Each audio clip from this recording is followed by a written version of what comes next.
Hello, today we're going to talk about adding decimals. Make sure you have all the necessary supplies to complete this lesson, which means you need to have your notes sheet that looks like the paper you're seeing now on this video, and you also need 2 colored pencils. Once you have these supplies, you are ready to begin. If you don't have these supplies, please pause the video, get your supplies, and we will get started. All right, we are going to be modeling when we add decimals to make sure we have a conceptual understanding of what is happening when you add decimals.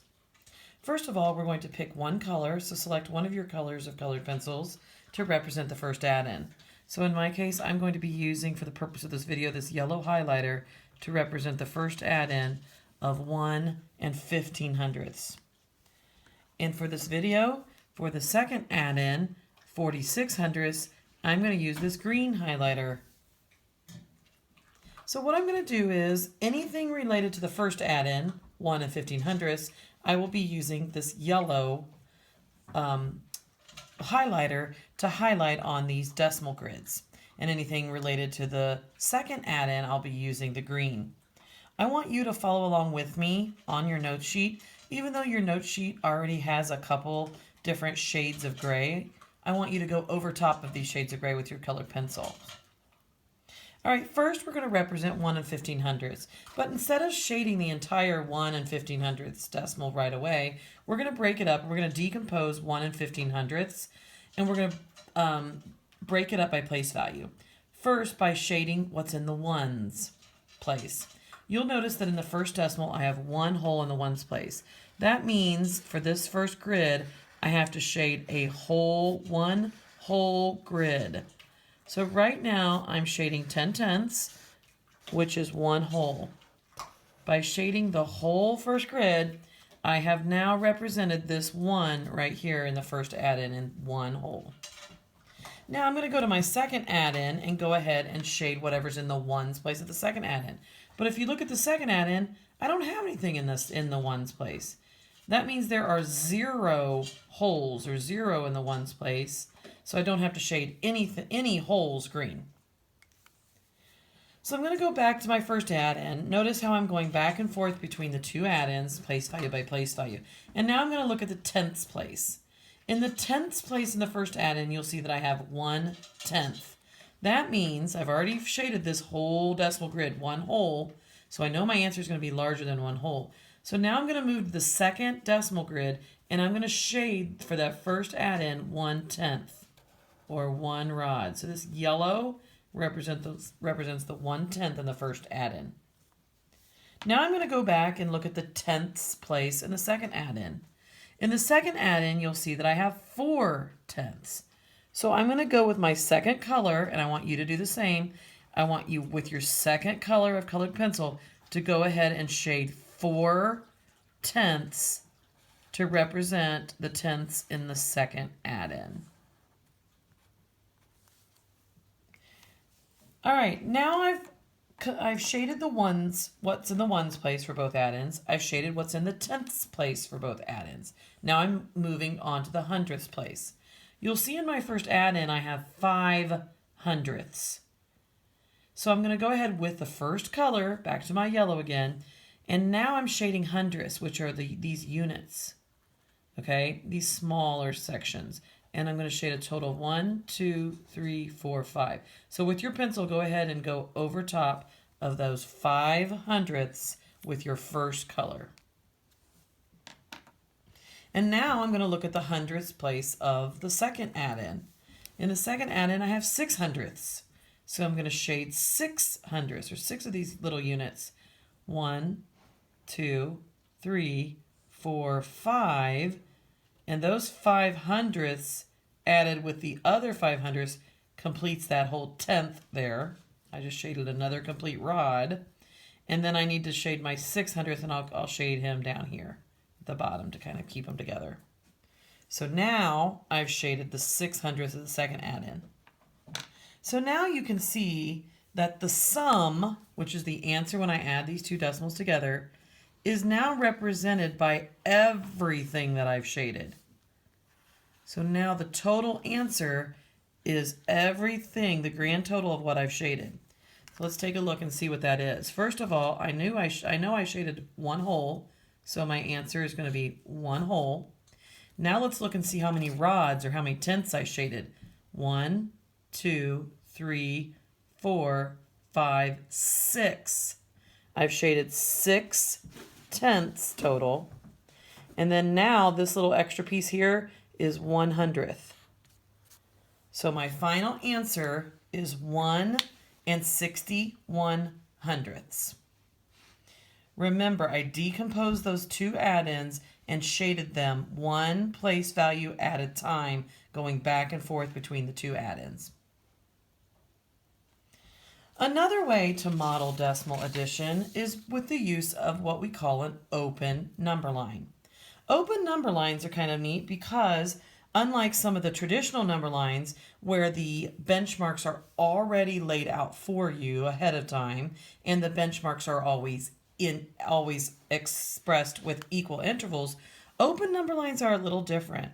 Open number lines kind of give you the freedom to be able to take what we call jumps on the number line using any increment you would like and kind of adding up as you go and placing the benchmarks or labeling the benchmarks as you add. So let's watch and see how this is done. First of all, I'm going to refer to those same two colors. So go ahead and refer to this page in your note sheet, and let's go ahead and give ourselves a key. Again, I'm going to use yellow for my first add-in, and I'm going to use green to represent my second add-in. Once again. So I'm still going to decompose the number. Now notice here, when you start with an open number line, you have this horizontal line that will eventually represent the sum, but we're going to take several different jumps along the road to get that final sum. When you make an open number line, this one I've started with the number 0, but until we've added the pieces that represent these add-ins, we don't know these benchmarks yet. So I know they're labeled here on your notes, but watch how we get those labels. All right, the first step is going to be, I'm going to, again, decompose this first add-in and the second add-in, and I'm going to start with the ones place. Once again, as I showed in the shading model, this add-in has a 1 in the ones place. So I'm going to start on the number 0 on my number line, and I'm going to jump one whole jump. Notice that I've labeled it at the top of that jump to express how big of a jump I just made. I jumped one whole, so I wrote plus one whole. Now down here on my number line, it caused me to land. If I start at 0 and jumped one whole, it would cause me to land on the number 1. So far, by jumping one whole, I went from 0 and I've landed on the number 1. Now I'm going to go to my other number and I'm going to jump however many holes are represented in the other number. Well, when you look at the other number, I don't have any holes and nothing in the ones. So I don't have to make a jump of another hole because there is nothing right here in the ones place. So back to yellow, I'm going to go to my tenths. The second jump that I make, since this is 1/10, my second jump after my first jump was again one whole. My second jump is only going to be 1/10, and I'm going to label it with yellow. I'm going to make that jump in yellow, and then in yellow I'm going to label it 0.1. So my first jump was one whole. My second jump is actually only 0.1 or 1/10. If I was previously on the hole number 1 and then I jumped 1/10, now this labeled benchmark here is 1.1 or 1 1/10. Now I've landed on 1 1/10 so far. Now I'm moving on to the second add-in, and I'm going to use the tenths of the second add-in. So after I've made my jump of the first add-in of tenths column, now I'm working on the tenths column of the second add-in. So now this jump is going to be a jump of 4/10. So see how I've marked it, plus 4/10.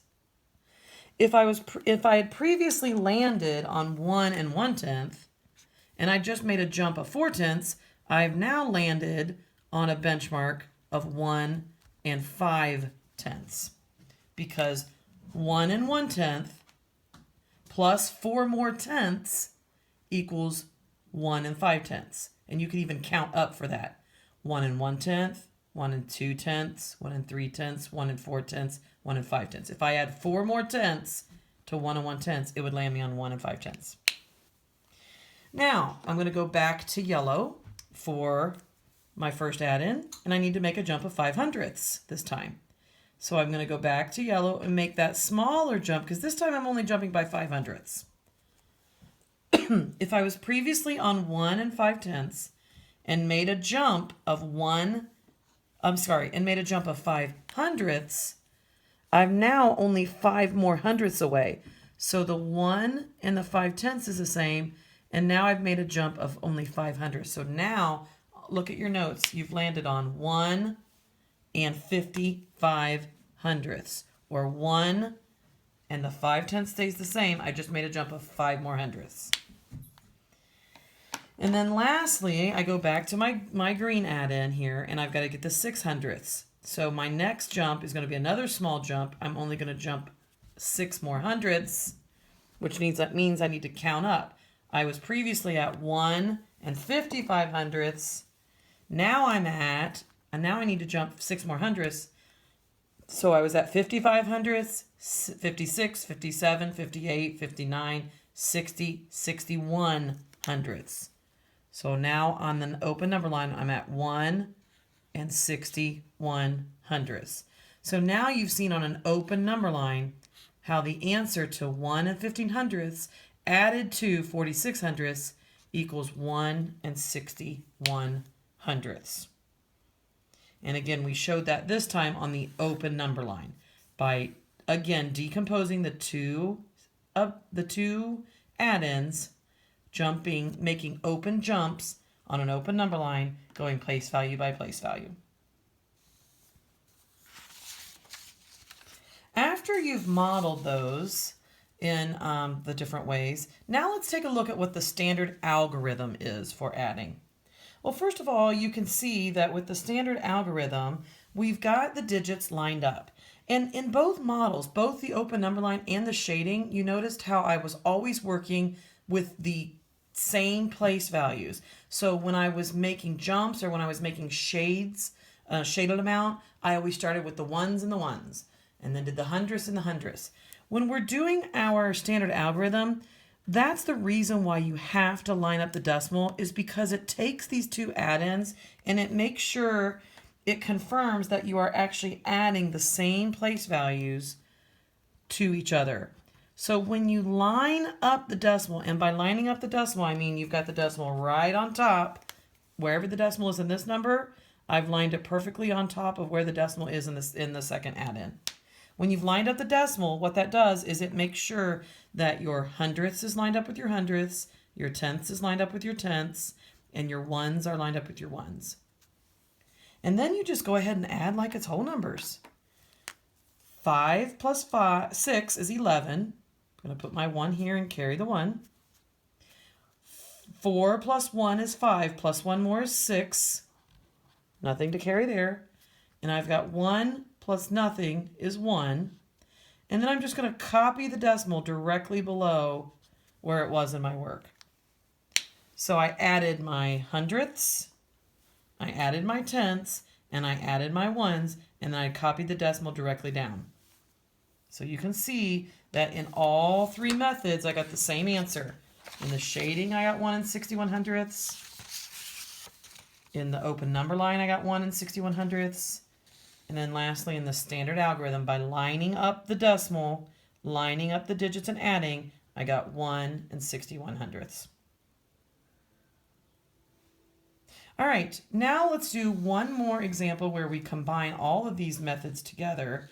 And then after we've done this one together on the video, you will be left on your own to independently complete some examples. Okay, now we've got 27/100ths and 76/100ths. So once again, I'm going to select green for my first add-in, 27/100ths. Actually, previously I selected yellow first, but this time I'm going to do green first. So we've got 27/100ths in green, and I've got 76/100ths in yellow this time. Okay, and it doesn't matter what color you select, follow along with me on this one. So the first thing we're going to do is we're going to decompose it. Last time I had something in the ones, but in one of the add-ins. This time, I have nothing in any of the whole number place values. So I'm going to start with my decimals. I'm going to start with the tenths. So in the green add-in, when I shade, I'm going to shade 2 tenths. So go ahead and do that now. Okay. Now I'm going to move to the second add-in and shade my tenths, and I have 7 tenths in the second add-in. So right next to my 2 tenths, I'm going to go ahead and shade 7 tenths. 1, 2, 3, 4, 5, 6, 7. All right. Now I'm going to move to the hundredths. Back to green. Now I need to shade in 7 hundredths. So take your colored pencil and you're going to shade in 7 hundredths. These are hundredths. There's 1, 2, 3, 4, 5, 6, 7 hundredths. And now back to yellow. I'm going to do my hundredths now. I'm going to shade 6 hundredths. Well, I only have 3 left on this hole.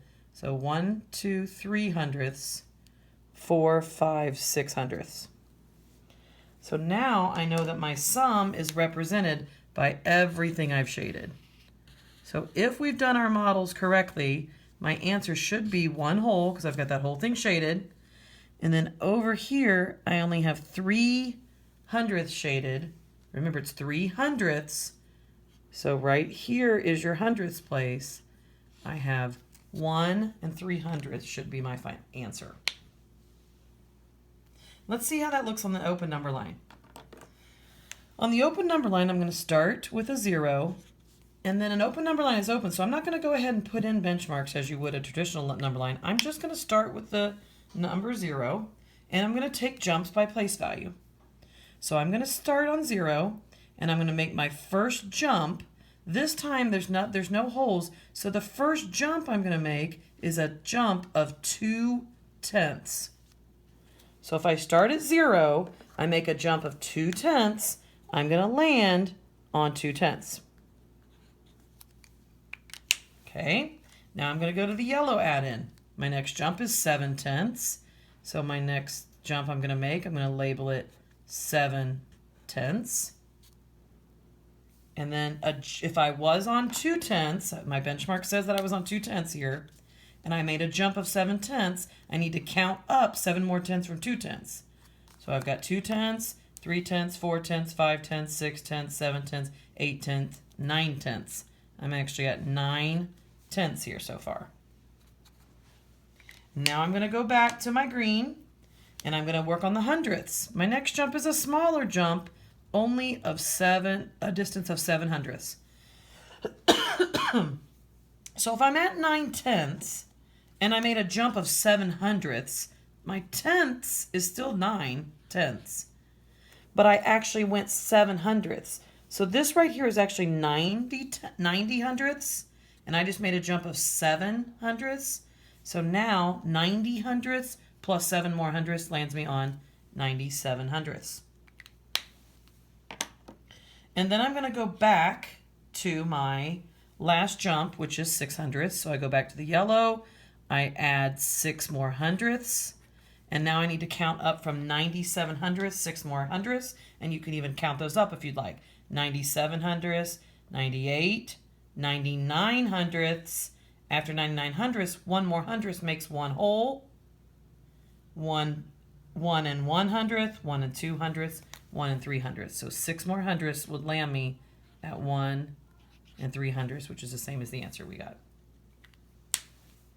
Lastly, in the last section where it says add it, you are going to actually do what we talked about with standard algorithm, which means you're going to write your numbers down, making sure that you're lining up your place values. Notice how I made sure the decimals are lined up, and I've got my hundredths on top of the hundredths and the tenths on top of the tenths. 7 plus 6 is 13. Carry the 1. 7 plus 2 is 9. Plus 1 more is 10. I'm going to put the 0 here and carry the 1 into the 1s. 1 plus nothing is 1. And then I copy my decimal directly below. So in standard algorithm, I got an answer of 1 and 3 hundredths. In my open number line, I have an answer of 1 and 3 hundredths. And in my shaded, I have an answer of 1 and 3 hundredths. Now that you've seen these examples, we would like for you to do the independent examples on your own.